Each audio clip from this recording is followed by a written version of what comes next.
When you think about climate change, you probably picture melting ice caps, maybe those massive wildfires. But what if one of the biggest, most immediate threats isn't just the rising sea, but something as small as the tick in your backyard? Yeah, there's this hidden link, this dark secret, connecting our warming planet to the spread of animal diseases. And as we're about to see, that link points directly back to us. So, how in the world does a heat wave in one place lead to a disease outbreak somewhere else? I know it sounds like a stretch, right? But it's not. The connection is this frighteningly direct chain reaction, and in this explainer, we're going to follow that chain, link by link. All right, here's our roadmap. First, we'll dig into this hidden threat. Then, we'll look at exactly how climate acts like fuel for the fire of disease.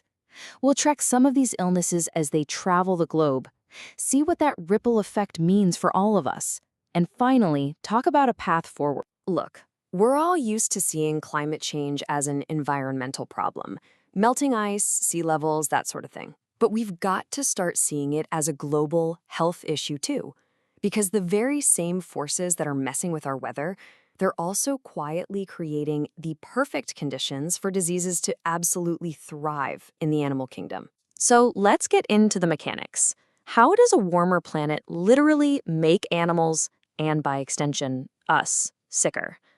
Well, it's not just one thing. It's a cascade, a domino effect, really. A four-step chain reaction that all kicks off with something as simple as the temperature going up. It really is like a cascade. First, the planet's thermostat ticks up.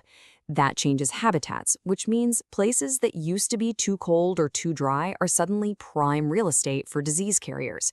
You know, things like ticks and mosquitoes. These carriers then start to spread out, almost like an invading army expanding its territory. And the final critical step?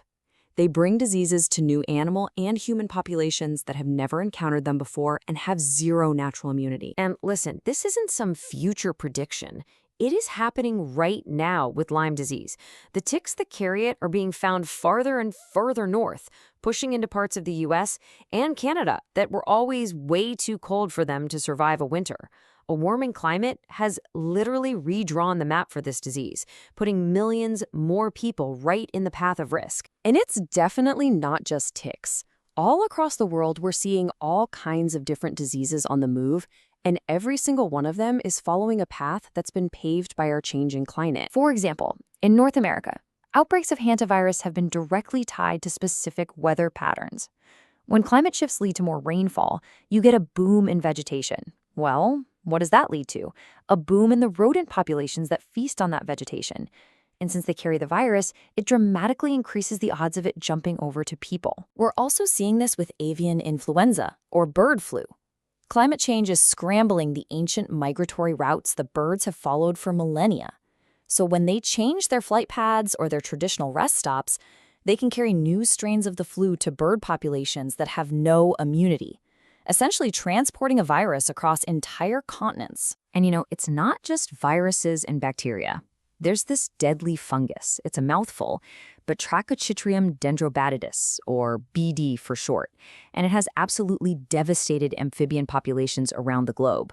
Some scientists are calling it one of the worst biodiversity losses ever recorded. And the crucial link? Research shows that changing climate patterns are creating the exact warm, humid conditions that this fungal killer loves. So, okay, we've got sick animals and diseases on the move. But why is this more than just a problem for ecologists and vets? Because there is no firewall. There's no wall between animal health and human health. Their sickness, that becomes our risk. The official term for this is zoonotic disease. It's a fancy way of saying any disease that can jump from an animal to a person. And you already know the big ones: COVID-19, rabies, Ebola. Every single time a disease finds it easier to spread in the animal world, the odds of a spillover event into the human population go up. Just take a second and look at this number. 60%. 60% of all known human infectious diseases come from animals. This isn't some rare niche problem. This is the source of the majority of our plagues and pandemics. The takeaway is simple, and it's pretty stark. A sicker animal kingdom directly leads to a sicker human population, and the consequences just spiral out from there. When disease hits our livestock, it's not just an animal welfare crisis. It's a direct threat to our food supply. It can bankrupt entire farming communities. And when it hits wildlife, it just pours fuel on the fire of biodiversity loss, which in turn destabilizes the very ecosystems that we rely on for clean air and water. Now, I know the picture we've painted seems pretty bleak, but this is not a story without a solution. We actually know what to do. The path forward isn't some single silver bullet. It's a smart, comprehensive strategy to build up our defenses against this threat. A real strategy has to be a team effort. It means we use climate data to get ahead of outbreaks, to predict where the next hotspot might pop up. It means we have to protect natural habitats because a healthy ecosystem is a natural buffer zone between wildlife diseases and us. It also means making sure communities on the ground know the risks. And, maybe most importantly, our policymakers have to finally start treating climate action and public health action as what they are, two sides of the very same coin. So, yeah, this connection between our climate and disease, it might have been a dark secret, something hidden from the main conversation for a long time. But it's not hidden anymore. As we've seen, its impact is tangible, it's measurable, and it is very, very real. So there you have it. The chain reaction is clear. The problem, the stakes, and the solutions are all on the table. The only question left is the one that really matters. The link is no longer hidden. So how will we choose to respond?